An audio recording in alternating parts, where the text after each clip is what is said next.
शुक्लाम्भरधरं विष्णुं सस्वर्णं चतुर्भुजं प्रसन्नवदनं ध्यायेत् सर्वविघ्नोपशान्तये। आपदामपहर्तारं दातारं सर्वसम्पदां लोकाभिरामं श्रीरामं భూయో భూయో నమామ్యహం అని నా రామచంద్రమూర్తికి నమస్కారం చేసుకుని మనము మన వాల్మీకి మహర్షి రాసిచ్చిన రామాయణంలో అరణ్యకాండలో ఉన్నాము. కబంధుడు ఒకానొక సమయంలో దేహాభిమానంతో ప్రాణాభిమానంతో ఉన్నాడు. దీర్ఘాయుష్యు పొందాడు. కాబట్టి ఇప్పుడు నాకేం జరుగుతుందిలే అని ఆయన అహంకరించి ఇంద్రుడితో గొడవ పెట్టుకున్నాడు. ఇంద్రుడు ఆయన తలను, కాళ్ళను మొత్తాన్ని కడుపులోకి తోసేసాడు. అన్నం ఎట్లా తినాలి అంటే కడుపులోనే నోరు పెట్టాడు. చేతులు పొడుగ్గా సాగదీశాడు. ఇంక వెళ్ళన్నాడు. ఇంకప్పుడు అటువంటి కబంధుడు పాపము తడుముకుంటూ అన్నాన్ని తింటూ అట్లా నెట్టుకొస్తూ ఉన్నాడు. దీర్ఘాయుష్షు ఉంది కాబట్టి అట్ట పడున్నాడు. ఈలోగా ఆయన అదృష్టం బాగుండో ఆయనకి దీర్ఘాయుష్షు దేనికైనా ఎక్స్‌పైరేషన్ డేట్ ఉంటుంది కాబట్టి ఎంత బ్రహ్మదేవుడు ఎంత దీర్ఘాయుష్షు ఆయనకి వరంగా ఇచ్చినా గూడా ఎంతకాలం ఉంటారు ఎవరైనా సరే. ఏ జీవికైనా నూరేళ్ళే ఉంటాయి. దేని నూరేళ్ళు దానికి వేరే వేరే సెపరేట్ లెక్క ఉంటుంది. అదయిపోయిందో ఏమో మరి. అందుకని రాముడిని, లక్ష్మణుడిని పట్టుకున్నాడు. వాళ్ళిద్దరు చేతులు నరికేశారు. ఇంక దాంతో ఆయన మరణిస్తూ వీళ్ళు ఆయన్ని చితిలో దహించేసరికి ఒక దివ్యమైన రూపాన్ని తెచ్చుకున్నాడు. రాముడికి సీతను వెతికేందుకు మార్గాన్ని ఉపదేశిస్తూ ఏం జెప్పాడంటే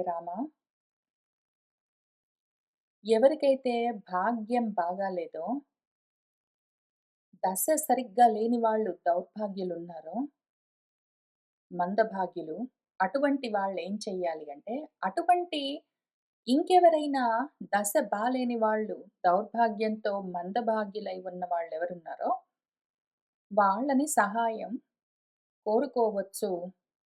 ఉన్న 6 రకాల యుక్తుల్లో ఇది మిగిలిన 5 పనిచేయకపోతే వాడవలసిన యుక్తి, ఉపాయము అని ఆయన ఈ ఉపాయాన్ని చెప్తూ వచ్చాడు. అందుకని సుగ్రీవుడని ఒకాయనున్నాడు. ఆయన కూడా భాగ్యము మందగించి ఉన్నదిప్పుడు.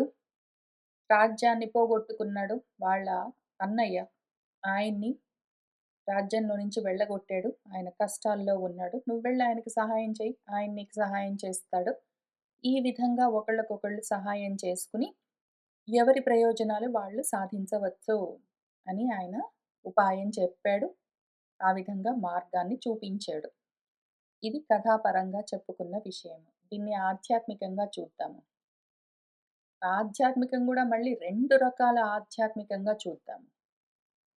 మొదటి ఆధ్యాత్మికమైన సిట్యుయేషన్. ఇక్కడ కూర్చున్న మనమందరము గూడా మందభాగ్యులమై ఉన్నాము. మనందరం కూడా మన ఆత్మజ్ఞానాన్ని పోగొట్టుకుని దౌర్భాగ్యంతో ఉన్నాము. దుర్భాగ్యము. దుర్భాగ్యం అంటే భాగ్యం కొంచెం కష్ట దశలో ఉన్నది అని అర్థం. మనందరం గూడా ఆత్మను పోగొట్టుకుని, ఆత్మ జ్ఞానాన్ని గూడా పోగొట్టుకుని, ఏం చెయ్యాలని ఆలోచిస్తూ వేరే 5 మార్గాలు దండెత్తి పోవడము, యుద్ధాలన్నీ చేయడం ఎక్కడ చేస్తాము?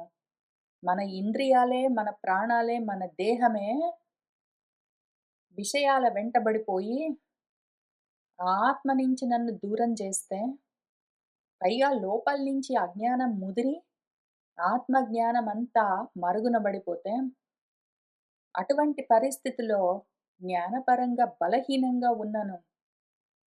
నేను పోయి ఇంద్రియాలతో, ప్రాణాలతో వాటితో ఎక్కడ గొడవలు పెట్టుకోగలను? ఉపయోగం లేదు. ఎందుకు అంటే జ్ఞానమే సరిగ్గా లేకపోతే వైరాగ్యం ఉండదు. వైరాగ్యం లేకపోతే ఇంద్రియాల్ని కంట్రోల్ చేయలేము.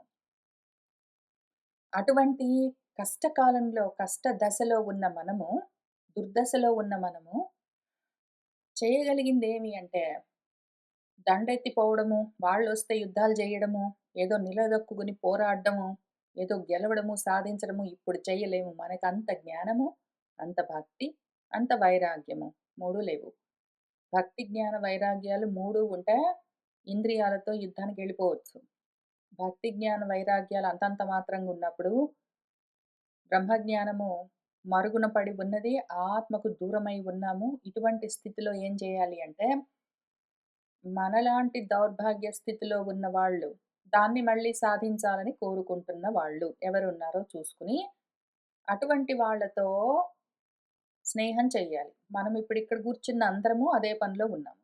మనందరము ఆత్మకు దూరమై, బ్రహ్మజ్ఞానానికి దూరమై దాన్ని పోగొట్టుకుని, ఇంద్రియాలు ఉద్ధతితో ఉంటే, వాటితో పోరాడలేక అలిసిపోయి, ఇటువంటి సిట్యుయేషన్‌లో ఉండి, సహాయం కోసం చూస్తూ ఉన్న వాళ్ళెవరున్నారో వాళ్ళతో స్నేహం చేశాం మనము. మనందరము ఒకళ్ళకొకళ్ళము ఈ బ్రహ్మచర్యంలో సహాయకులుగా ఉంటూ, సహచర్యం చేస్తూ, కలిసి మనలోని జ్ఞానాన్ని, వైరాగ్యాన్ని, భక్తిని పెంచుకుంటూ పోతూ ఉన్నాము. ఒకళ్ళకొకళ్ళం సహాయం చేసుకుంటూ. ఇదే స్టోరీ. ఇక్కడ రాముడు రాజ్యంలో నుంచి బయటకొచ్చేసాడు. అక్కడ సుగ్రీవుడు రాజ్యంలో నుంచి బయటకొచ్చేసాడు. ఇక్కడ మనము మన రాజ్యంలో నుంచి బయటకొచ్చాము. రాజ్యమేమి ఆత్మ సామ్రాజ్యాన్ని పోగొట్టుకున్నాము. అందరము మన ఆత్మ సామ్రాజ్యాలు పోగొట్టుకుని ఉన్నాము. జ్ఞానపరంగా, వైరాగ్యపరంగా, భక్తిపరంగా బలహీనంగా ఉన్నాము. అందరము సహాయం కోసం చూస్తూ ఉన్నాము. కాబట్టి మన వంటి పరిస్థితిలోనే ఉన్న మిగిలిన వాళ్ళతో కలిసి మనము ఒకళ్ళకొకళ్ళం సహాయం చేసుకుంటూ, ముందు బ్రహ్మజ్ఞానాన్ని, తర్వాత బ్రాహ్మీభూత స్థితిని, ఆత్మ సామ్రాజ్యాన్ని, ఆత్మారామ స్థితిని పొందవలసి ఉన్నది. అందుకని ఇక్కడ కూర్చున్నాం. అందుకని మనం ఇక్కడ కూర్చున్నాం అందరము. ఇది ఆధ్యాత్మికంగా మొదటి రకము ఎక్స్‌ప్లనేషన్. ఇక్కడ చెప్తున్న కబంధుడి స్టోరీ, కబంధుడు చెప్తూ ఉన్న మార్గోపదేశాన్ని మనకు అన్వయం చేసుకోవడం. రెండోది ఆధ్యాత్మికంగా ఎట్లా చూడాలంటే, ఇంక బయట బ్రహ్మచారులను గూడా పక్కన పెడదాము. బయట బ్రహ్మచారులున్నారు. వాళ్ళు గూడా మనలాంటి దుస్థితిలో ఉన్నారు కాబట్టి అందరం కలిసి ఈ పరిస్థితిలో నుంచి బయటపడడానికి ప్రయత్నం. సరే. దాన్ని గూడా ఆధ్యాత్మిక సాధన అనే అంటారు. దాన్ని కూడా సత్సంగం అనే అంటారు. సత్ గురించి తాపత్రయపడుతున్న వాళ్ళతో సంగం, భక్తం తగులుకుని ఉండడం అనే అంటారు. అవును. అది గూడా చేస్తున్నాము. అంత మాత్రమే గాదు. ఎంతసేపుంటారు? మీరందరూ నాతో ఎంతసేపుంటారో, నేను మీ అందరితో మనందరం ఒకళ్ళతో ఒకళ్ళం ఎంతసేపుంటాము? కొంతసేపే, కొంతే సహాయం చేయగలము. మిగిలిన సమయం మళ్ళీ నేను నాకు సహాయం చేసుకోవాలి గదా! అప్పుడు మళ్ళీ నెక్స్ట్ లెవెల్ ఆధ్యాత్మిక సాధనకి కినవుతుంది. అప్పుడేం జేస్తాము, ఇక్కడ రాముడికి లక్ష్మణుడు సహాయం చేస్తూ ఉన్నాడు. నువ్వు లక్ష్మణుడితో పాటు ప్రయత్నం చేసుకుంటున్నావు అని చెప్పాడు. తర్వాత లక్ష్మణుడితో మాత్రమే పూర్తిగా సహాయం ఉండదు. నీకు నీ వంటి పరిస్థితిలో ఉన్న వాళ్ళతో ఇంకొకరితోటైనా స్నేహం కావాలి అని చెప్తూ, ఆయనేం చెప్పారో దాని గురించి మళ్ళీ మన పరంగా మాత్రమే, ఇంక బయట ఉన్న వేరే మన సహాధ్యాయులు గాదు. మనతో పాటు చదువుకుంటున్న బ్రహ్మచారులు గాదు. మన లోపలే చూద్దాము. మనకొక సుగ్రీవం ఉంటుంది. దాన్ని మనం ముందు వెతికి దాని సహాయాన్ని పట్టుకోవాలి. ఇది చాలా ముఖ్యమైన విషయం. ఒకటి బయట మనకు బ్రహ్మచారులు కావాలి. కాబట్టి ఇదిగో వెతుక్కుంటూ వచ్చి మనందరము ఇక్కడ ఒక చోట కూడి చదువుకుంటున్నాము. ఈ విధంగా బ్రహ్మ విచారణ చేస్తూ ఉన్నాము. అందరం కలిసి చేస్తాము. కానీ ఎవరికి వాళ్ళము ఆత్మోద్ధరణ చేసుకోవాలి. ఒకళ్ళకొకళ్ళం హెల్ప్ చేసుకుంటాము. కానీ ఎవరికి వాళ్ళు సెపరేట్‌గా ఆత్మోద్ధరణ జేసుకోవాలి. కాక బయట రాముడికి సుగ్రీవుడున్నట్టు, మనందరం ఒకళ్ళకొకళ్ళు ఉన్నట్టే గాకుండా, మనకు లోపల ఎవరికి వాళ్ళకు ఒక సుగ్రీవం ఉంటుంది. సుగ్రీవం అన్నది మీకు వెంటనే గుర్తొచ్చే ఉంటుంది. భగవద్గీతలో సమక్కాయ శిరోగ్రీవం అని మన భగవంతుడు ధ్యాన యోగంలో చెప్తూ, ఏదైనా ఒక శుచి అయిన ఏకాంతమైన ప్రదేశం చూసుకో. అక్కడ మరీ ఉచ్చంగానో, నీచంగానో లేకుండా ఉన్న సమతలమైన ఒక ఆసనం వేసుకో. ప్రాణాయామం చెయ్యి, ప్రత్యాహారం చెయ్యి, ఇంద్రియ నిగ్రహం చెయ్యి, శమము, దమము సాధించు. దిక్కులు చూడకు ముందు అని ఆయన ఏవేవి చెప్తూ వచ్చారో ఆ సమయంలో ఆసనం వేసుకొని కూర్చోమన్నప్పుడు సమకాయ శిరోగ్రీవం అని చెప్తూ వచ్చారు. The first fundamental step.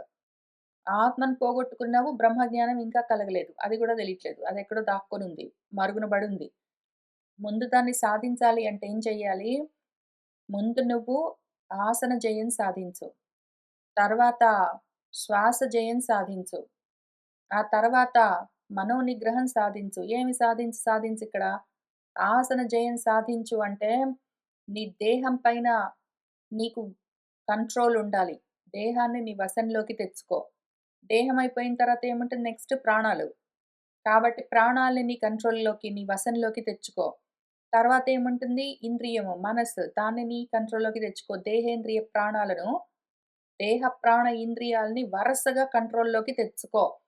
దేహేంద్రియ ప్రాణాలు 3 నీ కంట్రోల్‌లో లేవు అంటే అవి ప్రపంచంలోకి వెళ్ళిపోతూ ఉంటాయి. నిన్ను ఈడ్చుకుని, లాక్కుని వెళ్ళిపోతూ ఉంటాయి. నువ్వు నీకు దూరమవుతావు. ఆత్మకు దూరమై, అనాత్మలకు దగ్గరై, జ్ఞానం పోగొట్టుకుని, అజ్ఞానంతో, అవిద్యతో ఉంటావు. అందుకే గదా నీకీ దౌర్భాగ్యం పట్టింది ఫస్ట్ ఆఫ్ ఆల్. అందుకని ముందు ఆ దేహేంద్రియ ప్రాణాల పైన మూడిటిపైన కంట్రోల్ సాధించు. ఎట్లా సాధిస్తావంటే అదిగో ఆసనం, ప్రాణాయామం, ప్రత్యాహారం అర్థమైంది గదా! ఇంకది. ఆ పద్ధతిలో సాధించు అని చెప్పారు. ఇక్కడ అందుకనే ముందు ఆసన జయం సాధించడం కోసము సుగ్రీవం దగ్గరికెళ్ళి స్నేహం చెయ్యి అంటే ఏమి ఇక్కడి నుంచి నీ ప్రస్థానం మొదలుబెట్టు అని చెప్తున్నారు. పైగా సుగ్రీవుడెవరు? సూర్యపుత్రుడు. ఆయన సోదరుడు వాలి ఎవరు? ఇంద్రపుత్రుడు. మళ్ళీ సేమ్ స్టోరీ. అక్కడ దశగ్రీవుడెవరు? దశ ఇంద్రియాలతో కూడి ఉన్న తత్వం. ఆ ఇంద్రియాలే ఎప్పుడైనా సరే జ్ఞానాన్ని అపహరించేది. ఎందుకు? ఇంద్రియార్థాలుంటాయి విషయాలు. వాటి వెంటబడిపోయేది ఇంద్రియాలే. విషయాల వెంటబడిపోయేవి ఇంద్రియాలే కాబట్టి, ఆ ఇంద్రియాలు అటు పడిపోయాయి అంటే జ్ఞానాన్ని మొత్తాన్ని సీపింగ్ చేస్తాయి. సీపింగ్. ఇదే విషయం గురించి నిన్న భాగవతంలో గూడా చదువుకున్నాము. ఒక హ్రదం ఉన్నదనుకో, ఒక ఏదో మడుగు, నీటి మడుగు. దాని చుట్టూ రెల్లు దుబ్బులు, ఏదో అట్లాంటి గడ్డి అటువంటివన్నీ పెరిగాయనుకో, అప్పుడవేం చేస్తాయి, ఆ హ్రదంలోని నీటిని పీల్చేస్తుంటాయి గదా!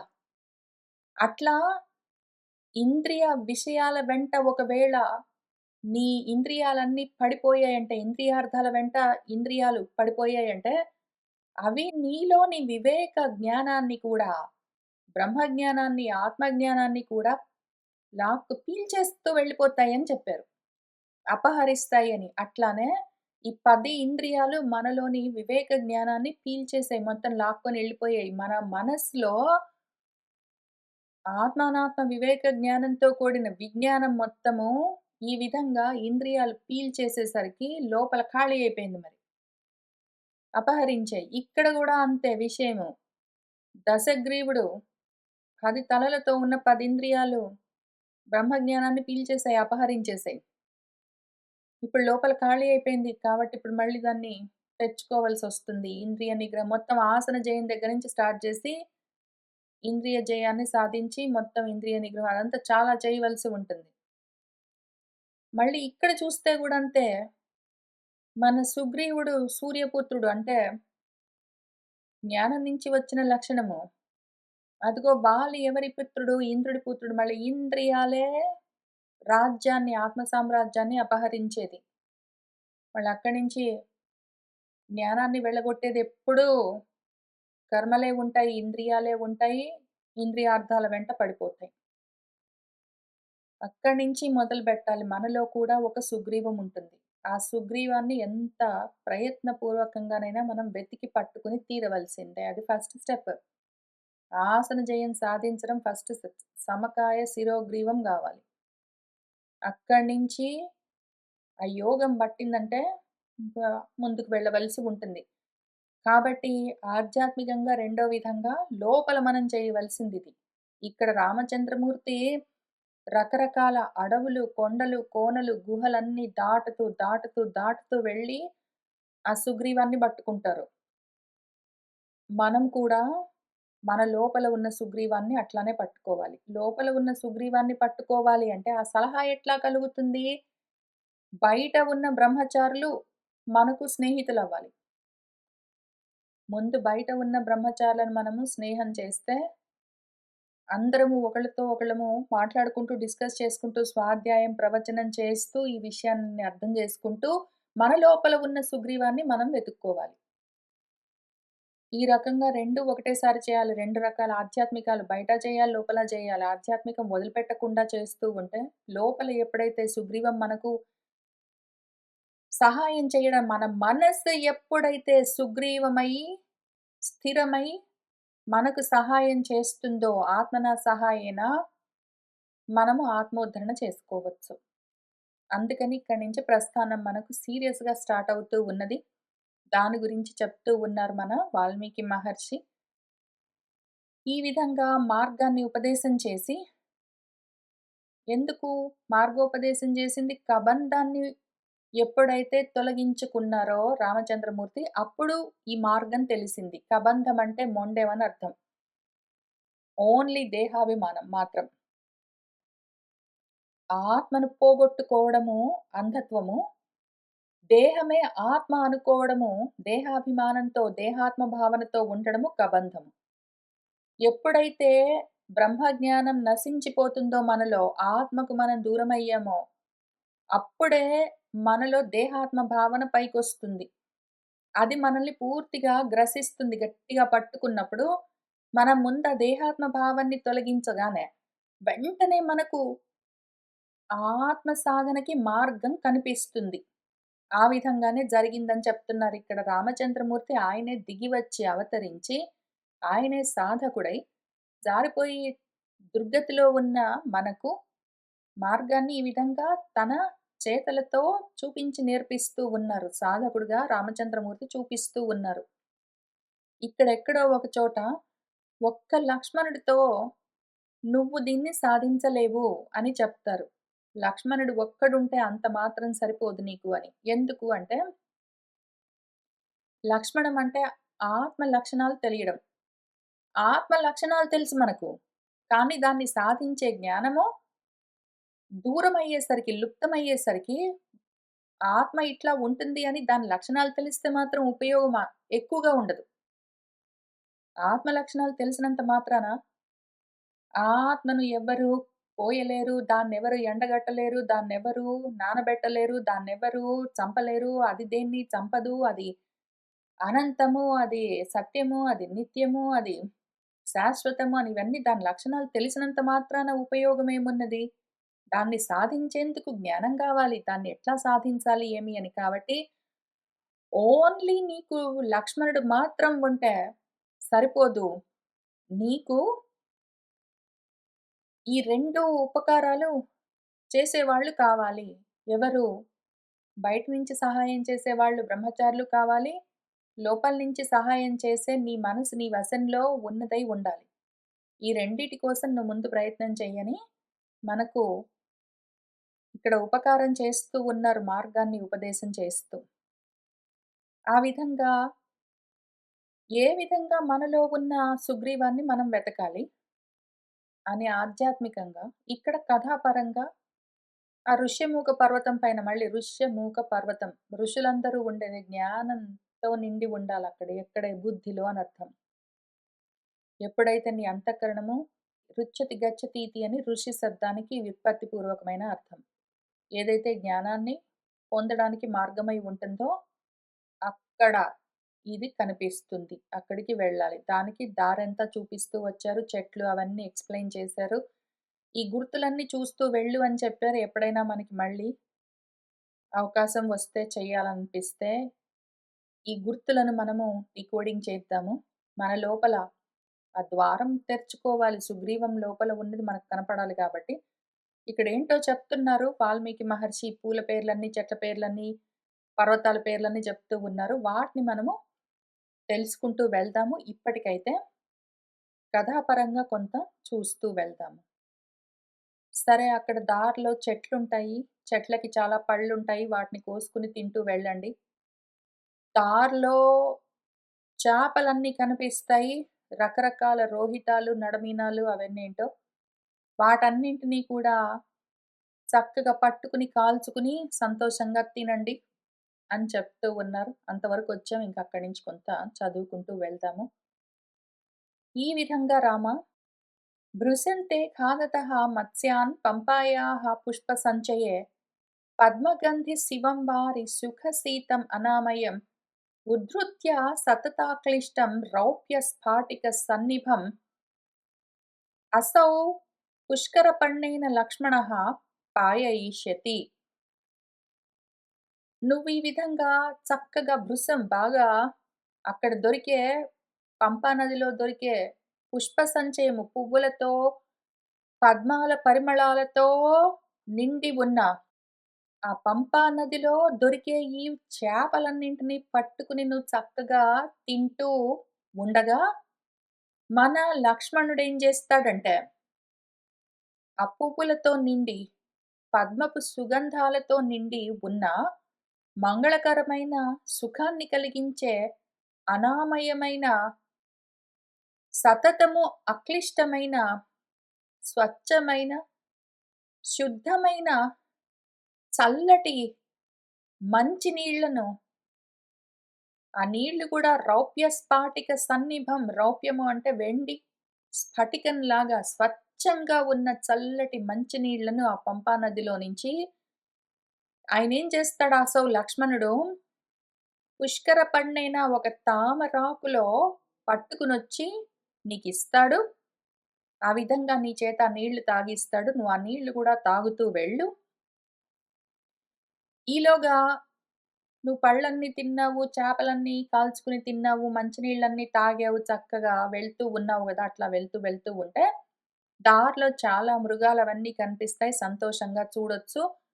స్థూలాన్ గిరిగుహాశయ్యాన్ వరాహాన్ వనచారిణః అపాం లోభాత్ ఉపావృత్తాన్ వృషభానివ నర్దతః రూపాన్వితాంశ్చ పంపాయాం ద్రక్ష్యసి త్వం నరోత్తమ. ఓ నరోత్తమ రామ! నువ్వు అట్లా అట్లా వెళ్తూ ఉంటే వనచారిణః ఆ అడవుల్లో తిరిగే వరాహాలుంటాయి. స్థూలంగా బాగా లావుగా ఉంటాయి బలంగా. ఆ కొండ గుహల్లో తిరుగుతూ ఉంటాయి. అవి అపాం లోభాత్ నీటి కోసం ఆశపడి పంపా నది తీర ప్రాంతాలకొస్తూ ఉంటాయి. అవి వృషభానివ నర్దతః ఏవో ఎద్దుల్లాగా అరుస్తూ వస్తాయి. వాటన్నింటిని గూడా రూపాన్వితాన్ చాలా అందంగా ఉంటాయి. ఆ పంపా తీరంలో వీటన్నింటిని గూడా చూస్తూ వెళ్ళొచ్చు రామా! ఇవన్నీ గుర్తులు. సాయాహ్నే విచరన్ రామ విటపీన్ మాల్యధారిణః సీతోదకం చ పంపాయాః దృష్ట్వా శోకం విహాస్యసి. సాయంత్రం అట్లా అవుతూ ఉంటే అక్కడక్కడ పంపా నదీ తీర ప్రాంతాల్లో తిరుగుతూ ఉంటే రామ మాల్యధారిణః విటపీన్ పూల గుత్తులతో బాగా నిండి ఉన్న చెట్ల కొమ్మలతో కూడి ఉన్న చెట్లన్నీ కనిపిస్తాయి. ఆ పంపా తీరంలో. వాటన్నింటినీ దృష్ట్వా చూస్తూ, అక్కడి చక్కటి చల్లటి మంచినీళ్లు తాగుతూ, ఆ నీళ్ళన్నీ పంపా నదిలో నీళ్ళని చూస్తూ, నీ శోకాన్ని నువ్వు విహాస్యసి వదిలిపెడతావు. ఇది ముఖ్యము.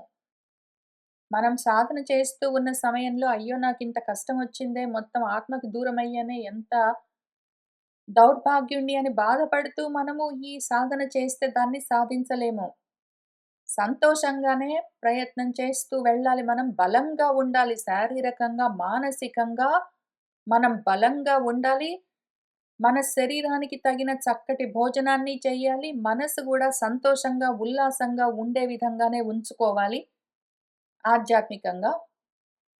శోకాలతో, మోహాలతో, దుఃఖాలతో ప్రయత్నాలు చేస్తే ఇది పట్టుబడదు. అయితే కథాపరంగా గూడా రామచంద్రమూర్తి ఇంకా సీతమ్మ తప్పిపోయిందని దిగులు పడుతూ, అన్నం తినక, నిద్రపోక, ఏడుస్తూ వెళ్తే, ఆయన మానసికంగా, శారీరకంగా దుర్బలంగా ఉన్న పరిస్థితిలో శత్రువుతో పోరాడి సీతనెట్లా గెలుస్తారు? కాబట్టి 2 విధాలుగా కూడా శోకమోహాలను, దుఃఖాల్ని వాటిని పక్కన బెట్టి, ఆయన శ్రద్ధగా శారీరకమైన, మానసికమైన బలాన్ని చేకూర్చుకుంటూనే ఈ ప్రయత్నం చేస్తూ ఉండాలి.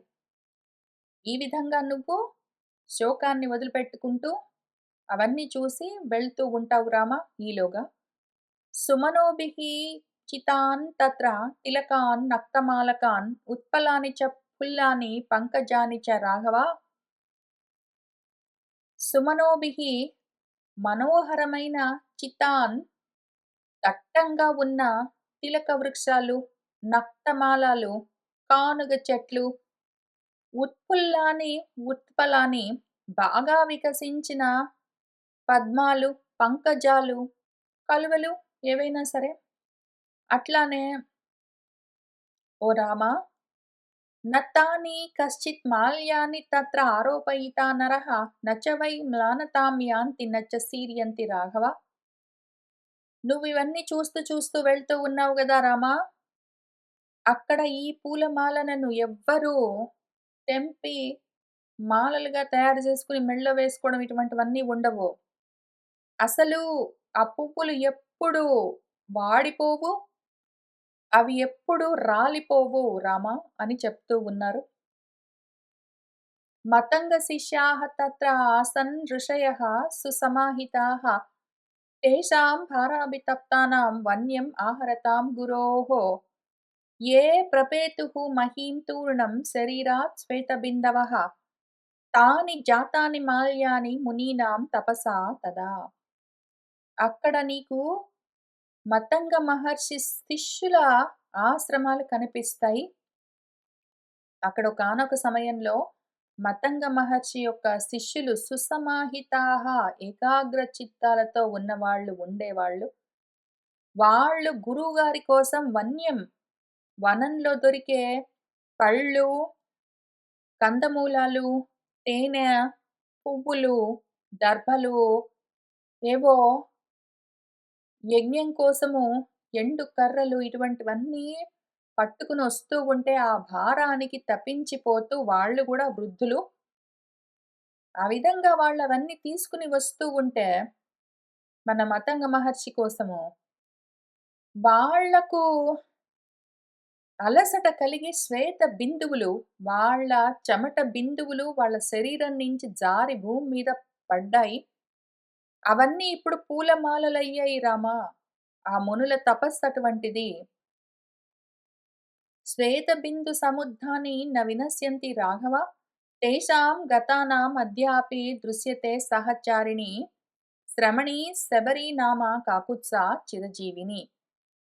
వాళ్ళు వాళ్ళ గురువుగారికి సేవ చేస్తూ ఉన్న సమయంలో అలిసిపోతే వాళ్ళ శరీరాల నుంచి శ్వేత బిందువులు, చెమట బిందువులు కారి అక్కడ పూలమాలలయ్యాయి. అవందుకని ఎప్పుడూ వాడిపోవు, రాలిపోవు, నశించవు రాఘవ. వాళ్ళు వెళ్ళిపోయారు గాని, వాళ్ళతో పాటు సహచర్యం చేసే ఒక శ్రమణి, ఆశ్రమవాసిని. ఏ ఆశ్రమము అంటే బ్రహ్మచర్యాశ్రమంలో, సన్యాసాశ్రమంలో ఉన్న శ్రమణి ఒక శబరి ఉన్నది. ఆమె పేరు శబరి. ఆమె శబరి ఎందుకు అంటే, శబతి గచ్చతి అరణ్య ఇతి అని, అరణ్యంలో తిరిగే వాళ్ళని శబరులు అని పిలుస్తారు. అరణ్యంలోనే అంటే చాలా అందమైన మాట చెప్పారిక్కడ. సహచారిణి, శ్రమణి, శబరి అని. శబరి అంటే అరణ్యంలో నివసిస్తూ ఉంది. వనచారిణి అంటే వానప్రస్థంలో ఉన్నది. శ్రమణి అంటే ఏ ఆశ్రమమైనా కావచ్చు. ఇక్కడ మనము సన్యాసాశ్రమం అనుకుందాము. వానప్రస్థం, సన్యాసాశ్రమం. కాక ఇక్కడ సహచారిణి బ్రహ్మచర్యం చేస్తూ ఉన్నది. అన్నీ కలిపి చెప్పారక్కడ. అటువంటి ఆశ్రమంలో ఉన్న ఆమె చిరంజీవి ఉన్నది రామ. ఇది ఇంకొక గుర్తు. నువ్వెట్లా గుర్తించాలి అంటే, మన సుగ్రీవుడి దగ్గరికి వెళ్ళడానికి ఇవన్నీ గుర్తులు మార్గంలో. తతః తత్ రామ పంపాయాః తీరమాసాద్య పశ్చిమం ఆశ్రమస్థానమతులం గుహ్యం కాకుత్సా పశ్యసి. తతః ఇంకా అట్లా నువ్వు వెళ్తూ ఉన్నావనుకో రామ, పంపా తీరంలో పశ్చిమం దిక్కుగా అక్కడ అతులం గుహ్యం అతి రహస్యమైన ఒక ఆశ్రమ స్థానము పశ్యసి చూస్తావు. న తత్ర ఆక్రమితుం నాగాః శక్నువంతి తం ఆశ్రమం వివిధాः తత్ర వై నాగాः వనే తస్మింశ్చ పర్వతే ఋషేः తత్ర మతంగస్య విధానాత్ తచ్చక్కాననం. తత్ర అక్కడ నాగాహ ఏనుగులు చాలా ఉంటాయి కానీ, ఆ ఆశ్రమాన్ని అవి ఆక్రమించడానికి శక్తి కలిగినవి కావు. ఆ చుట్టుపక్కల చాలా ఎక్కువగా ఏనుగులుంటాయి. ఘీంకారాలు చేస్తూ తిరుగుతాయి కానీ, ఆ ఆశ్రమం జోలికి అవి రాలేవు. అక్కడ పర్వత ప్రాంతంలో ఆ అడవి అంతా నాగాలన్నీ, ఏనుగులన్నీ తిరుగుతూ ఉంటాయి. రకరకాల ఏనుగులుంటాయి కానీ, మతంగ మహర్షి ఉన్నారు గదా! ఋషి. ఆయన విధానము, ఆయన ఆ విధంగా విధానాన్ని నిర్ణయించారు. ఆ అడవంతా అదే విధానాన్ని ఆచరిస్తూ ఉంటుంది. అక్కడ ఆయన చేసిన పద్ధతులే నడుస్తూ ఉంటాయి. ఆయన చెప్పినట్టు అక్కడ నడుస్తూ ఉంటుంది. ఆ ఆశ్రమం చుట్టుపక్కల ఉన్నవేవి ఆ ఆశ్రమం జోలికి రాలేవు. తస్మిన్ నందన సంకాసే దేవారణ్యోపమే వనే నానావిహగ సంకీర్ణే రంస్యసే రామ నిర్వృతః. తస్మిన్ అక్కడ నందనవనం లాంటి దేవతల ఉపవనం లాంటి వనం ఒకటుంటుంది. రకరకాల పక్షులతో నిండి ఉంటుంది. అక్కడ రామ నువ్వు నిర్వృతః రంసేసే అక్కడ ఎంతో ఆనందంగా తిరగొచ్చు. ఋష్యమూకః చ పంపాయాః పురస్తాత్ పుష్పితద్రుమः సుదుఃఖారోహణः నామ శిశునాగాభిరక్షితః. ఈ పంపా నదికి ఎదురుగా చక్కగా పూలతో నిండిన చెట్లతో ఉన్న ఈ ఋష్యమూకం ఉంటుంది. ఇది కష్టము రామ. దాన్ని ఆరోహణం చేయడం, ఆ ఋష్యమూక పర్వతం పైకి ఎక్కడము చాలా కష్టము. అక్కడ శిశునాగాలు చిన్న చిన్న ఏనుగులన్నీ ఆ ఋష్యమూక పర్వతాన్ని కాపాడుతూ ఉంటాయి. ఉదారః బ్రహ్మణా చయేవ పూర్వకాలే వినిర్మితః. ఈ ఋష్యమూక పర్వతము ఈ ఉదారమైన, విస్తారమైన ఈ పర్వతము బ్రహ్మదేవుడి చేత పూర్వకాలంలో ఒకానొక సమయంలో నిర్మించబడ్డది. బ్రహ్మ చేత నిర్మించబడ్డది. నతు ఏనం విషమాచారః పాపకర్మ అధిరోహతి. ఎవరైతే విషమాచారుడున్నాడో, సమాచారము లేదు, సమంగా సమత్వ బుద్ధి లేదు, సమంగా ఆచరించడం లేదు, విషమంగానే ద్వంద్వాలతోటే వ్యవహరించేవాడు పాపాత్ముడెవడున్నాడో, అటువంటి కర్మల్లో ఉన్నవాడు దాన్ని ఏనం ఈ పర్వతాన్ని అధిరోహతి వాడెక్కలేడు.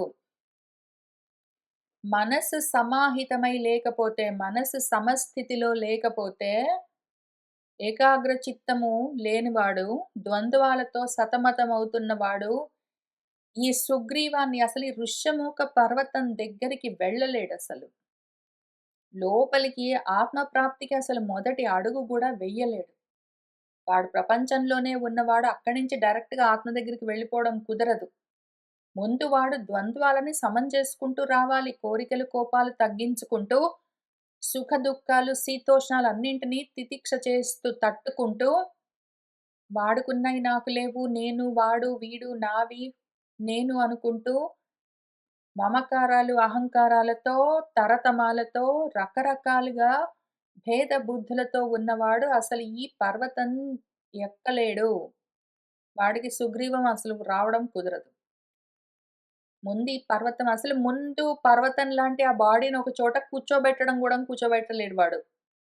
ముందు వాడు ఆ పర్వతం లాంటి జడ పదార్థం ఆ బాడీని కూర్చోబెట్టను గూడా కూర్చోబెట్టలేడు వాడు. సమకాయ శిరోగ్రీవం తర్వాత. ఆసన జయం అవన్నీ తర్వాతొస్తే వస్తాయి. ముందసలు ఒక చోట నిలకడగా ఉండని వాడు పాప కర్మాచారుడు వాడు.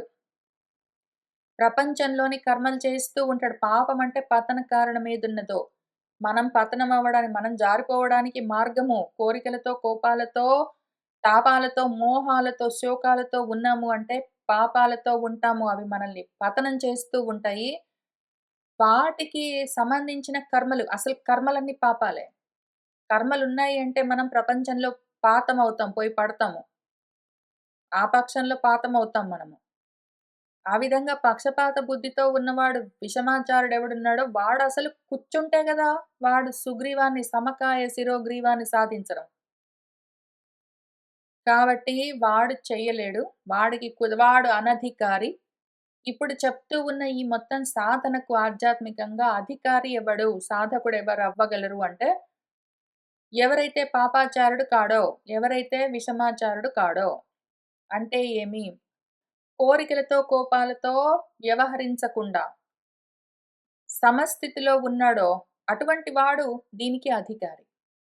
అసమస్థితిలో ఉన్నాడు అంటే మాత్రము, వాడి గుణాలు వైషమ్య స్థితిలో గుణ వైషమ్యంతో ఉన్నాడు. గుణాలు ఎక్కువ తక్కువ ఉంటుంటాయి వాడికి.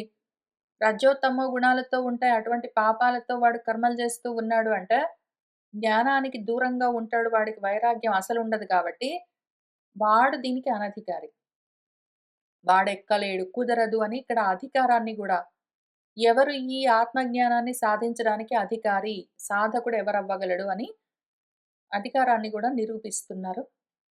ఆ తర్వాత తత్రాపి శిశునాగానాం ఆక్రందః శ్రూయతే మహాన్ క్రీడతాం రామ పంపాయాం మతంగ అరణ్యవాసినాం. ఈ మతంగ మహర్షి యొక్క వనము చుట్టూ నివసిస్తూ ఉన్న ఈ చిన్న చిన్న ఏనుగులేవున్నాయో అవన్నీ కూడా ఆడుకుంటూ గట్టిగా ఘీంకారాలు చేస్తూ ఉంటే, ఆ అరుపులన్నీ గూడా ఈ పంపా నది పక్కన ఉన్న ఋష్యమూక పర్వతం పైకి వినిపిస్తూ ఉంటాయి.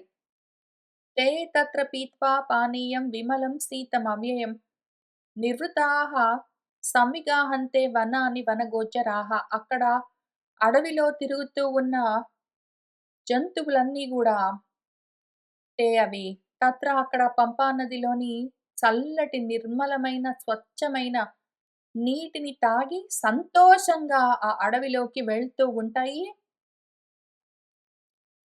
వృక్షాంశ్చ ద్వీపినః చయేవ నీల కోమలక ప్రభాన్ రురూన్ అపేతాపజయాన్ దృష్ట్వా శోకం జయిష్యసి.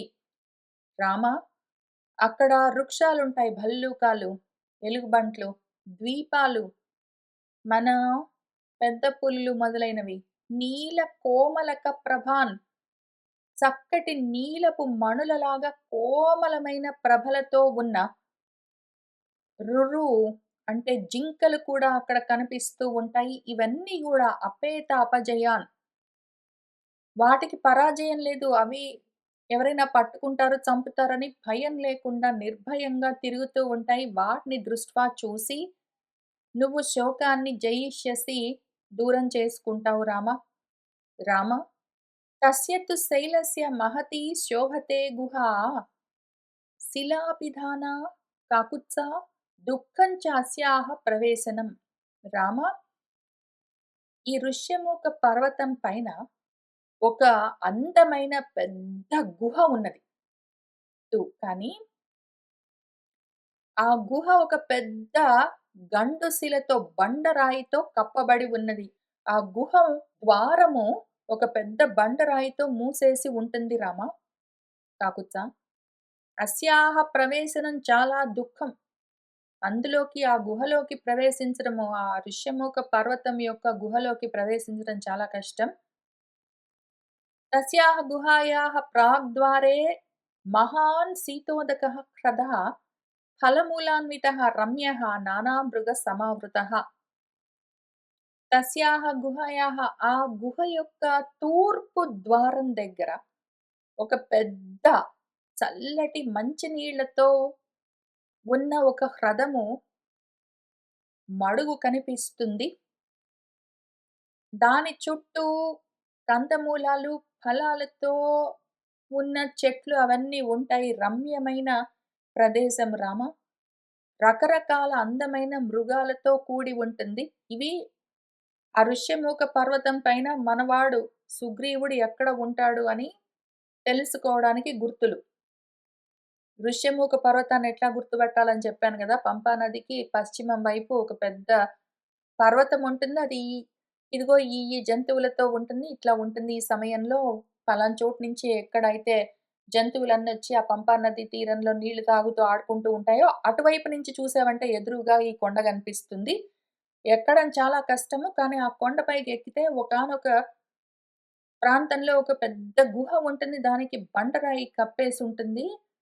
దాని పక్కనే ఒక అందమైన దానెదురుగా ఒక అందమైన నీటి మడుగుంటుంది. చుట్టుపక్కల చక్కగా చెట్లు అవన్నీ ఉంటాయి.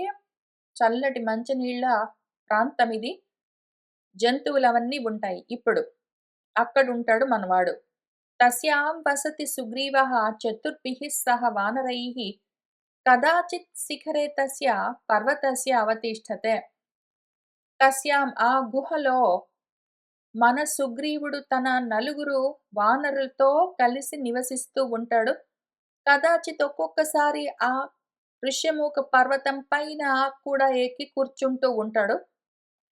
అని ఈ విధంగా మన కబంధుడు మొత్తం సుగ్రీవుణ్ణి చేరేందుకు మార్గమంతా చూపించాడు. కబంధః తు అనుశాస్య ఏవం తౌ ఉభౌ రామలక్ష్మణౌ సుప్రీతౌ తౌ అనుజ్ఞాప్య కబంధః ప్రస్థితః తదా. మన కబంధుడు ఈ విధంగా తౌ ఉభౌ రామలక్ష్మణౌ ఆ ఇద్దరికి రామలక్ష్మణులకు మార్గాన్ని అనుశాసనం చేసి ఏవం ఈ విధంగా తర్వాత సుప్రీతౌ చాలా సంతోషించిన ఒక మార్గం దొరికింది అని చాలా సంతోషిస్తూ ప్రీతితో ఉన్న తౌ వాళ్ళిద్దరి దగ్గర నుంచి మన కబంధుడు అనుజ్ఞాప్య ఇంక వెళ్ళి వస్తానని సెలవడిగి పుచ్చుకుని ప్రస్థితః బయలుదేరుతూ ఉన్నాడు. సహ తత్ కబంధః ప్రతిపద్య రూపం వృతః శ్రియా భాస్కరతుల్య దేహః నిదర్శయన్ రామమవేక్ష్య హస్తః సఖ్యం కురుష్వ ఇతి తదా అభ్యువాచ. సహ కబంధః మన కబంధుడు ఇంకా ఆ సమయంలో ఒక శ్రియావృతః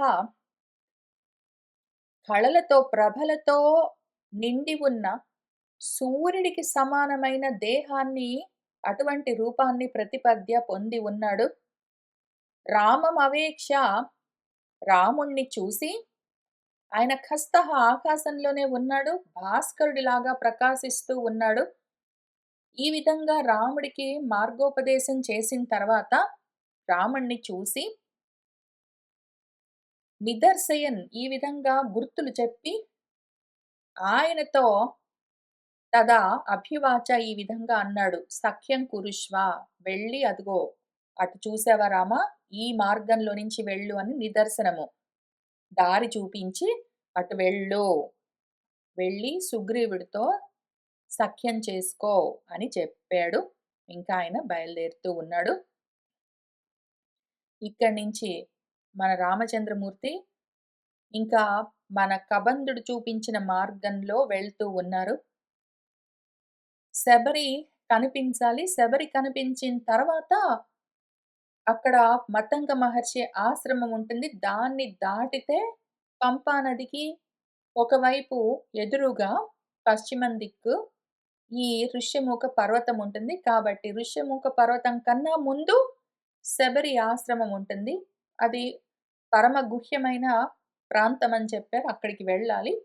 కాబట్టి ఇంకా మన రామచంద్రమూర్తి, లక్ష్మణుడు, మనము అటువైపు బయలుదేరుతూ ఉన్నాము. తౌ కబంధేన తం మార్గం పంపాయాః దర్శితం వనే ప్రతస్తతుః దిశం గృహ్య ప్రతీచీం నరవరాత్మజౌ. తౌ వాళ్ళిద్దరూ నరవరాత్మజౌ మన రాకుమారులిద్దరు కబంధేన దర్శితం కబంధుడి చేత చూపించబడ్డ ఆ అడవిలో ఆ మార్గాన్ని పంపా నది దగ్గరికి వెళ్ళడం కోసం ఆయన ఏ మార్గం చూపించాడో దాన్ని గృహ్య పట్టుకుని ప్రతీచీం దిశం పడమర దిక్కుగా ఆ రాకుమారులిద్దరూ ప్రతస్థతుః బయలుదేరారు. తౌ శైలేషు ఆచిత అనేకాన్ క్షౌద్రకల్ప ఫలాన్ ద్రుమాన్ వీక్షంతౌ జగ్మతుః ద్రష్టుం సుగ్రీవం రామలక్ష్మణౌ.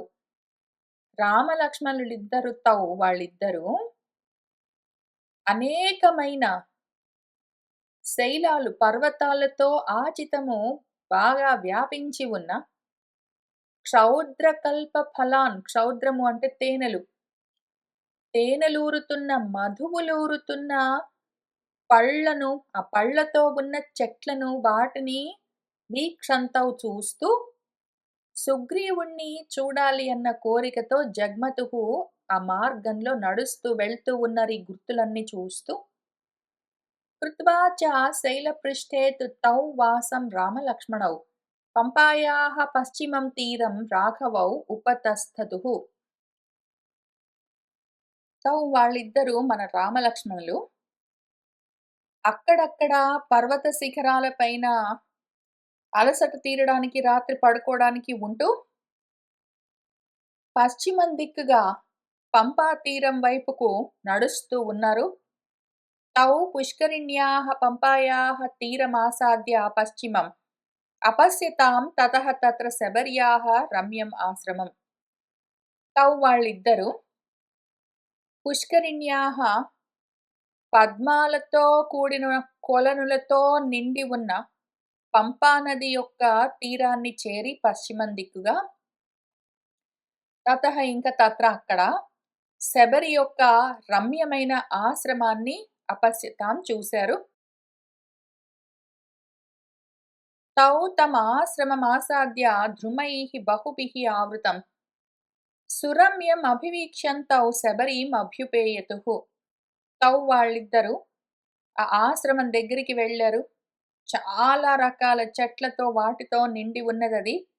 సురమ్యంగా ఉన్నది. దాన్ని అభివీక్ష్యంతౌ చూస్తూ శబరి దగ్గరికి వెళ్ళారు. రామేణ తాపసీ పృష్టా సా సిద్ధా సిద్ధసమ్మత శబరి దర్శయామాస తౌ ఉభౌ తద్వనం మహత్.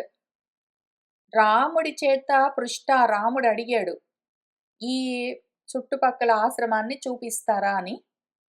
ఇంకా అప్పుడు మన తాపసి, ఆ సిద్ధురాలు, సిద్ధుల చేత సమ్మతింపబడ్డది ఆమె, ఆ శబరి. తౌ ఉభౌ వాళ్ళిద్దరికి రామలక్ష్మణులకు ఆ మహత్కరమైన వనాన్ని దర్శయామాస చూపించింది. పశ్య మేఘఘన ప్రఖ్యం మృగపక్షి సమాకులం మతంగ వనం ఇతి ఏవ విస్తృతం రఘునందన. ఇయం ప్రత్యక్స్థలీ వేదిః యత్ర తే మే సుసత్కృతాః పుష్పోపహారం కుర్వంతి శ్రమాత్ ఉద్వేపిభిః కరైః తేషాం తపఃప్రభావేణ పశ్య అద్యాపి రఘుద్వః ద్యోతయంతి దిశః సర్వాః శ్రియా వేద్యః అతులప్రభాః. కృతాభిషేకైః తైః న్యస్తాః వల్కలాః పాదపేషు ఇహ అద్యాపి నావశిష్యంతి ప్రదేశే రఘునందన. సరే చూపిస్తాను అని మన శబరి రామలక్ష్మణులిద్దరినీ తీసుకుని వెళ్ళి ఆ చుట్టుపక్కలంతా మన మతంగ మహర్షి ఆశ్రమ వాటికంతా చూపిస్తూ ఉన్నది. పశ్య రఘునందన, చూడు రామా, ఇదిగో మేఘఘన ప్రఖ్యం, మబ్బుల్లాగా దట్టంగా ఉన్నది ఈ అడవంతా. మృగపక్షి సమాకులం, జంతువులతో పక్షులతో నిండి ఉన్నది. దీన్ని మతంగ వనం అని పిలుస్తారు. ఆ పేరుతో అది విస్తృతం వినబడుతూ ఉంటుంది. ఇదిగో ఇక్కడ చూసావా, ఇయం ప్రత్యక్ స్థలీ వేదిః, ప్రత్యక్ స్థలాలన్నీ ఉన్నాయి చూసావా, ఎదురుగా మన యజ్ఞ వేదికలన్నీ. ఇక్కడ మే సుసత్కృతాః, నేనెంతో గౌరవించే తే వాళ్ళందరూ, ఋషులందరూ ఉండేవాళ్ళు. వాళ్ళు శ్రమాత్ అలసట చేత ఉద్వేపిభిః కరైః చేతులు వణుకుతూ ఉంటే ఈ యజ్ఞ వేదికల్లో పువ్వులను సమర్పిస్తూ ఉండేవాళ్ళు. చూస్తూ ఉన్నావా ఈ యజ్ఞ వేదికలను రామ? ఇక్కడ వాళ్ళ తప ప్రభావం ఎంతటిది అంటే, పశ్య రామ, అద్యాపి ఇప్పటికి కూడా శ్రియా గొప్ప కళలతో ఈ వేదికలన్నీ, యజ్ఞ వేదికలన్నీ కూడా అతులమైన సాటిలేని ప్రభలతో ఉండి సర్వాహ దిశః, దిక్కులన్నింటినీ జ్యోతయంతి, ప్రకాశింపచేస్తూ ఉన్నాయి. చూస్తూ ఉన్నావా రామా? వాళ్ళు స్నానాలు చేసి వాళ్ళ వల్కలాలను, వస్త్రాలను ఇక్కడ పాదపేశు చెట్ల పైన, చెట్ల కొమ్మల పైన ఆరేసుకుంటే, అవి ఇప్పటికి కూడా అద్యాపి నా అవశిష్యంతి, ఇంకా ఆరలేదు ఈ ప్రదేశంలో చూస్తూ ఉన్నావా రామా? దేవకార్యాణి కుర్వద్భిః యాని ఇమాని కృతాని వై పుష్పైః కువలయైః సార్ధం మ్లానత్వం న ఉపయాంతి వై. వాళ్ళు పూజలు చేస్తూ ఇక్కడ ఏవేవైతే రకరకాల పూల మాలలన్నింటినీ, కలువలు, పద్మాలన్నింటినీ తీసుకొనొచ్చి పూలమాలలన్నీ తయారు చేసి పూజలు చేశారు కదా! అవి ఇప్పటికి కూడా మ్లానత్వం న ఉపయాంతి వై, ఇప్పటికి కూడా వాడిపోలేదు చూస్తూ ఉన్నావా రామా అని చెప్తూ ఉన్నది మన శబరి. వాళ్ళ తప ప్రభావం ఎటువంటిది అంటే, వాళ్ళు ఏ పువ్వులైతే ఇక్కడ వాడి పూజలు చేశారో అవి ఇంకా వాడిపోలేదు. వాళ్ళు ఏ వస్త్రాలు, నార చీరలిక్కడ చెట్ల కొమ్మలకు ఆరబెట్టుకున్నారో అవి ఇంకా ఆరనే లేదు అని చెప్తూ ఉన్నది. అంటే, ఇక్కడ వాల్మీకి మహర్షి మనకేం చెప్తున్నారు, అక్కడ కాలమాగిపోయింది. పువ్వులు ఒకసారి వికసించిన తర్వాత అవి వాడిపోవాలి అన్నా, ఏదో వస్త్రాలు మనం ఆరవేసుకుంటే అవి ఆరిపోవాలి అన్నా, ఇటువంటివన్నీ జరగడానికి టైం పడుతుంది. ఇక్కడ అవి ఆరట్లేదు, ఇవి వాడట్లేదు, ఎక్కడివక్కడ అట్లనే ఉన్నాయి అంటే కాలం నడవట్లేదు అని అర్థము. కాలం ఆగిపోయింది. కాలాతీతమైన అక్కడ కాలము ప్రవర్తించని స్థితి. అక్కడ ఉన్నాము మనము. ఆధ్యాత్మికంగా అటువంటి స్థితిలో ఎక్కడైతే కాలం ఆగిపోతుందో, అటువంటి స్థితిలో వాళ్ళు సమాధి స్థితిలో ఉన్నారు. మనం అక్కడి స్థితిలో ఉన్నప్పుడు మనకి ఈ విషయాలన్నీ అర్థమవుతాయి. కృత్స్నం వనం ఇదం దృష్టం శ్రోతవ్యం చ శృతం త్వయా తదిచ్ఛామి అభ్యనుజ్ఞాత త్యక్తుమేతత్ కళేవరం. ఇదం వనం మొత్తం కృత్స్నం త్వయా నీ చేత దృష్టం చూడబడ్డది. శ్రోతవ్యం శృతం ఏది వినవలసి ఉన్నదో అదంతా వినబడ్డది. నేను చెప్పవలసిందంతా చెప్పాను. చూపించవలసిందంతా చూపించాను రామా. నువ్వు చూడవలసిందంతా చూసావు. వినవలసిందంతా విన్నావు. ఇంకయిపోయింది. నేను వెళ్ళిపోతాను. కాబట్టి తత్ అభ్యనుజ్ఞాత ఏతత్ కళేవరం త్యక్తుమిచ్ఛామి. నిన్ను సెలవడుగుతున్నాను. నేను వెళ్ళిపోతాను. ఈ కళేవరాన్ని వదిలిపెడుతూ ఉన్నాను అని చెప్పింది. ఇతి ఉక్త జటిలా వృద్ధా చీరకృష్ణాజిన అంబరా తస్మిన్ ముహూర్తే శబరి దేహం జీర్ణం జిహాసతి. ఈ విధంగా చెప్పి జటలతో ఉన్నది వృద్ధురాలు, నార చీరలతో, జింక చర్మాలతో ఉన్నది. అదే ముహూర్తంలో ఆ జీర్ణమైపోయిన దేహాన్ని జిహాసతి వదిలిపెట్టాలన్న ఉద్దేశంతో మన శబరి అనుజ్ఞాత తు రామేణ హుత్వా ఆత్మానం హుతాసనే జ్వలత్పావక సంకాశ స్వర్గం ఏవ జగామ సా. నేను వెళ్ళిపోతున్నానని చెప్పింది. ఆయన దగ్గర సెలవు పుచ్చుకున్నది. అగ్నిలో తన కళేవరాన్ని ఉంచి దేహాన్ని త్యాగం చేసింది. ఆమె అగ్నిలాగా జ్వలిస్తూ స్వర్గాన్ని చేరింది. దివం తు తస్యాం యాతాయాం శబర్యాం స్వేన తేజసా హితకారిణం ఏకాగ్రం లక్ష్మణం రాఘవః అబ్రవీత్. ఆమె ఈ విధంగా దివం చేరేసరికి తన స్వీయ తేజస్సుతో శబరి దివిని పొందింది. ఇంక మన రాఘవుడు రామచంద్రమూర్తి ఏకాగ్రంగా, ఏకాగ్ర చిత్తంతో ఇదంతా చూస్తూ ఉన్న తనకు హితాన్ని కోరుకునే లక్ష్మణుడితో ఈ విధంగా అబ్రవీత్ అంటూ ఉన్నాడు. దృష్టః అయం ఆశ్రమః సౌమ్య బహు ఆశ్చర్యః మహాత్మనాం విశ్వస్త మృగశార్దూలః నానావిహగ సేవితః. ఓ సౌమ్య, లక్ష్మణ, అయం ఆశ్రమః దృష్టః, ఈ ఆశ్రమాన్ని కూడా చూశాము. బహు ఆశ్చర్యకరంగా ఉన్నది ఇది, మహాత్ముల యొక్క ఈ ఆశ్రమము. ఇక్కడ మృగాలు, శార్దూలాలు అన్నీ కూడా ఎంతో విశ్వాసంగా ఉన్నాయి. రకరకాల పక్షులతో సేవింపబడుతూ ఉన్నది. చూడవలసిందంతా చూశాము, వినవలసిందంతా విన్నాము లక్ష్మణ. ప్రణష్టం అశుభం తత్ కళ్యాణం సముపస్థితం తేన తత్వేన హృష్టం మే మనః లక్ష్మణ సంప్రతి. లక్ష్మణ సంప్రతి ఇప్పుడు అశుభమేమున్నదో అమంగళం అది పూర్తిగా నశించింది మనలో. ఏ కళ్యాణమున్నదో అది ఎదురై వస్తూ ఉన్నది. తేన దానితో తత్వేన యదార్థంగా నా మనసు హర్షంతో నిండి ఉన్నది లక్ష్మణ. హృదయే హి నరవ్యాఘ్ర శుభం ఆవిర్భవిష్యతి తదాగచ్చ గమిష్యామి పంపాం తాం ప్రియదర్శనాం ఋష్యమూకః గిరిః యత్ర న అతి దూరే ప్రకాశతే యస్మిన్ వసతి ధర్మాత్మా సుగ్రీవః అంశుమతః సుతః. ఓ నరవ్యాఘ్ర లక్ష్మణ, శుభము ఎక్కడ ఆవిర్భవిస్తుంది అంటే హృదయంలోనే గదా! నా హృదయం ఇప్పుడు శాంతిగా, మంగళకరంగా ఉన్నది. కాబట్టి గమిష్యామి ఇంక బయలుదేరుతున్నాను లక్ష్మణ. తదాగచ్చ నువ్వు గూడా రా. వెళ్దాం పద. తాం పంపాం ఆ ప్రియదర్శనమైన పంపను చేరుదాం పద. ఎత్ర ఎక్కడైతే ఆ ఋష్యమూకము అల్లంత దూరంలోనే కనిపిస్తున్నది చూస్తూ ఉన్నావా? ఎక్కడైతే మన ధర్మాత్ముడు సుగ్రీవుడు అంశుమతుడి కొడుకు సూర్యపుత్రుడు నివసిస్తూ ఉన్నాడో ఆ ఋష్యమూక పర్వతం అల్లంత దూరంలో కనిపిస్తున్నది. పద వెళ్దాము. నిత్యం వాలి భయాత్రస్తః చతుర్భిః సహ వానరైః అభిత్వరే చ తం ద్రష్టుం సుగ్రీవం వానరర్షభం.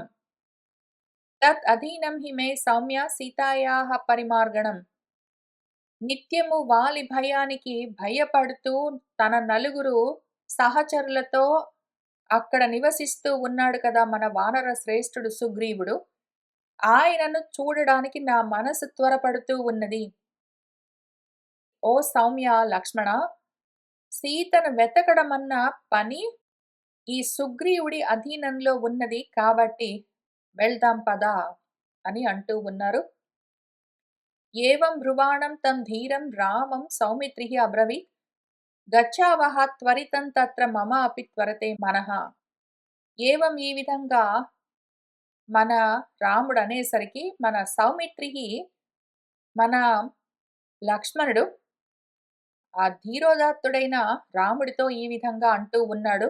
వెళ్దాం పద అన్నయ్య, గచ్చావహ త్వరితం తొందరగా వెళ్దాం పద. ఈ విషయంలో నా మనసు కూడా త్వరపడుతూ ఉన్నది అని అంటూ ఉన్నాడు. ఆశ్రమాత్తు తతః తస్మాత్ నిష్క్రమ్య సహ విశాంపతిః ఆజగామ తతః పంపాం లక్ష్మణేన సహ ప్రభుః. తతః ఇంకా మన విశాంపతి రాజుగారు రామచంద్రమూర్తి ఆ ఆశ్రమంలో నుంచి బయటికొచ్చి తతః ఇంకా అక్కడి నుంచి లక్ష్మణుడితో పాటు ఆ ప్రభువు పంపా నదికి ఎక్కడైతే ఏ తీర ప్రాంతం దగ్గర నుంచైతే నువ్వు ఆ ఋష్యముఖ పర్వతాన్ని అధిరోహించాలని చెప్పాడో మన కబంధుడు అటువైపుకి వెళ్ళారు. సహ దదర్శ తతః పుణ్యాం ఉదార జనసేవితాం నానాద్రుమలతాకీర్ణాం పంపాం పానీయవాహినీం పద్మైః సౌగంధికైః తామ్రాం శుక్లాం కుముదమండలైః నీలాం కువలయోద్ఘాటైః బహువర్ణాం కుధామివ. సహా అయిన తతః ఇంకా అపుణ్యకరమైన ఉత్తమ జనులు మహాత్ములు సేవించేదైన రకరకాల చెట్లతో లతలతో నిండి ఉన్న చక్కటి మంచినీళ్లను కలిగి ఉన్న పంపానదిని దదర్శ చూశారు. అది కొన్ని కొన్ని చోట్ల పద్మాలతో నిండి ఉండి సుగంధభరితమైన ఎర్రటి పద్మాలతో నిండి ఎర్రగా కనిపిస్తూ ఉన్నది ఆ పంపానది. అదసలు స్వచ్ఛమైన స్ఫటికం లాంటి నీళ్లతో ఉంది. కానీ ఎక్కడెక్కడైతే ఎర్రటి పద్మాలు ప్రతిఫలిస్తున్నాయో అక్కడ ఎర్రగా కనిపిస్తూ ఉన్నది. కుముద మండలాలు తెల్ల కలువలు ఎక్కడెక్కడున్నాయో అక్కడ తెల్లగా ఉన్నది. నల్ల కలువలు ఎక్కడెక్కడున్నాయో అక్కడ నల్లగా నీలంగా కనిపిస్తూ ఉన్నది. రకరకాల రంగులతో అది కుధామివ కార్పెట్ లాగా ఉన్నది. సహ తామాసాద్య వై రామః దూరాత్ ఉదకవాహినీం మతంగ సరసం నామ హ్రదం సమవగాహత. ఆ పంపా నది దగ్గరికి వెళ్ళి అల్లంత దూరంలో నీళ్లతో నిండి ఒక మతంగ సరస్సు అన్న పేరున్న హ్రదము మడుగు కనిపించింది. అందులోకి దిగి స్నానం చేశారు. అరవింద ఉత్పలవతీం పద్మ సౌగంధికాయుతాం పుష్పితామ్ర వనోపేతాం బర్హిణోద్ఘుష్టనాదితాం तिलकैः बीजपूरैः च धवैः शुक्लद्रुमैः तदा पुष्पितैः करवीरैः च पुन्नागैः च सुपुष्पितैः मालतीकुन्दगुल्मैः च भाण्डीरैः निचूलैः तदा अशोकैः सप्तपर्णैः च केतकैः अतिमुक्तकैः अन्यैः च विविधैः वृक्षैः प्रमदामिव భూషితాం. ఇంకక్కడ ఆ హ్రదం ఎట్లా ఉన్నది అంటే అరవిందాలతో, పద్మాలతో, ఉత్పలాలతో, సుగంధాలు వెదజల్లుతూ ఉన్న పద్మాలతో నిండి, పుష్పించిన మామిడి తోపులతో ఉండి, నెమళ్ళు క్రేంకారాలు చేస్తూ ఉంటే ఆ నాదాలతో నిండి, తిలకాలు, బీజపూరాలు అంటే దానిమ్మలతో, ధవైహి చండ్ర చెట్లతో, శుక్లద్రుమాలు తెల్ల మద్ది చెట్లతో, పుష్పించిన కరవీరాలు గన్నేరు పూలతో, పున్నాగాలతో చక్కగా పుష్పించి ఉన్నాయి. మాలతి కుందములు, మల్లెలు, జాజులు, ఆ గుత్తులతో, భాండీరాలు, మర్రి చెట్లతో, నిచ్చూలాలు, ఏవో తినాస చెట్లని చెప్తున్నారు వాటితో, అశోక వృక్షాలతో, సప్తపర్ణాలు, ఏడాకుల అరటి చెట్లతో, కేతకాలతో, మొగలి చెట్లతో, అట్లానే అతి ముక్తకాలు, ఉర్వింద చెట్లతో, ఇంకా ఇటువంటి రకరకాల వివిధాలైన వృక్షాలతో, వాటితో వీటితో ప్రమదంలాగా మనల్ని మోహపరిచే విధంగా అలంకరించుకుని ఉన్నది ఆ చుట్టుపక్కల ఉన్న ఆ మడుగంతా. సమీక్షమాణౌ పుష్పాఢ్యం సర్వతః విపులద్రుమం కోయష్టికైః అర్జునకైః శతపత్రైః చక్కీరకైః ఏతైః చ అన్యైః చ విహగైః నాదితం తు వనం మహత్. వీటన్నింటినీ సమీక్షమాణౌ చూస్తూ వెళ్తూ ఉన్నారు. పుష్పాఢ్యం పువ్వులతో బాగా నిండి ఉన్నది.